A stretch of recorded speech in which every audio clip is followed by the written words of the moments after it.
IPL 2025 సీజన్లో qualifier 1 మ్యాచ్కు RCB అర్హత సాధించి 29వ తారీఖు పంజాబ్ అలాగే బెంగళూరు జట్లు ఈ గేమ్ని అంటే క్వాలిఫైర్ 1ని ఆడబోతున్నారు.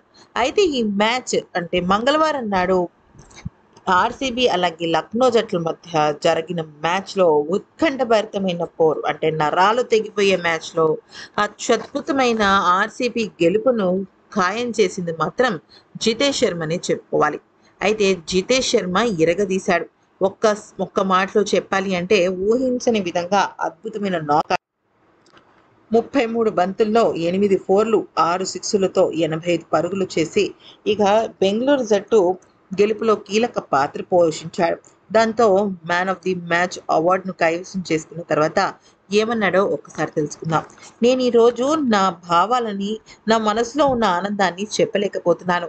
నేనే ఇంత గొప్పగా ఆడానా, ఇంత మంచి నాక్ అందించానా నా జట్టుకి అనేంతలాగా నా ఆట తీరు ఈరోజు ఉంది. ఖచ్చితంగా నేను ఈరోజు రాత్రి అయితే నా ఆటను నేను చూసుకుని మురిసిపోతాను. నేను ఎప్పుడైతే విరాట్ కోహ్లీ భయ్య అవుట్ అయిపోయాడో అప్పుడు నేను ఒక్కటే అనుకున్నాను.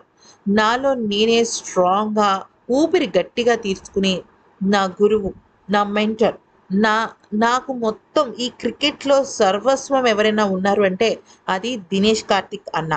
అయితే అన్న చెప్పినట్టుగా నేను చాలా నిబ్బరంగా ఉన్నాను. చాలా గట్టిగా ఊపిరి పీల్చుకుని నేను ఏం చెయ్యాలనే విషయాన్ని ఒక్కసారి 2 నిమిషాల పాటు మైదానంలో నాకు నేనే మెడిటేషన్ చేసుకుని ఒకటి ఫిక్స్ అయ్యాను. అయితే నీ మొత్తం లోడ్ అంతా నా మీద పడ్డంతో ఎక్కడికక్కడ కాళ్ళు పట్టేస్తున్నాయి. విపరీతంగా డీహైడ్రేషన్ రావడంతో అసలు కాళ్ళు కదలలేని పరిస్థితి ఏర్పడింది. కానీ నా చుట్టూ ఉన్న నా జట్టు నాకు ఎంతో బలాన్ని చేకూర్చింది. ముఖ్యంగా దినేష్ కార్తిక్ భయ్య నాకు చెప్పిన ఎన్నో సూచనలు నాకు ఈరోజు చాలా ఉపయోగపడ్డాయి. ఆయన చెప్పిన ఎన్నో గొప్ప గొప్ప విషయాలు ఈరోజు నాకు మ్యాచ్లో చాలా అంటే చాలా ఎక్కువగా సహకరించాయి. అయితే నా చుట్టూ కృణాల్, భువనేశ్వర్ భయ్య, విరాట్ భయ్య అందరూ నాతోనే ఉన్నారు. వాళ్ళు చెప్పిన ఎన్నో విషయాలు నాకు ఈరోజు చాలా అండగా నిలిచాయి. నేను వాళ్ళతో ఆడడం చాలా ఎక్సైటెడ్గా ఫీల్ అవుతున్నాను. మేము ఈ మూమెంట్ని ఎంజాయ్ చేయాలనుకుంటున్నాము. అయితే నేను తొందరలోనే రికవర్ అవ్వాలని కోరుకుంటున్నాను. ఎందుకనంటే డీహైడ్రేషన్ వల్ల మజిల్స్ చాలా గట్టిగా పట్టేశాయి. ఇక ఈ మొమెంటమ్ని మేము నెక్స్ట్ మ్యాచ్ కూడా తీసుకువెళ్తాము. రజత్ పట్టిదార్కి కూడా నేను ఈరోజు క్రెడిట్ ఇవ్వాలనుకుంటున్నాను.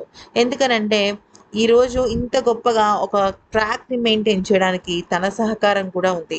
హజల్వుడ్ బహుశా నెక్స్ట్ మ్యాచ్లో ఆడతాడు. ఎందుకంటే క్వాలిఫైయర్ 1 మ్యాచ్లో తను ఖచ్చితంగా వస్తాడని మేము గట్టిగా నమ్ముతున్నాము. అంతేకాదు మేము మా జట్టు అందరం కూడా చాలా స్ట్రాంగ్గా ముందుకు వెళ్ళాలన్న ఆలోచనతోనే ఉంటున్నాము. మా జట్టులో అందరూ మ్యాచ్ విన్నర్సే.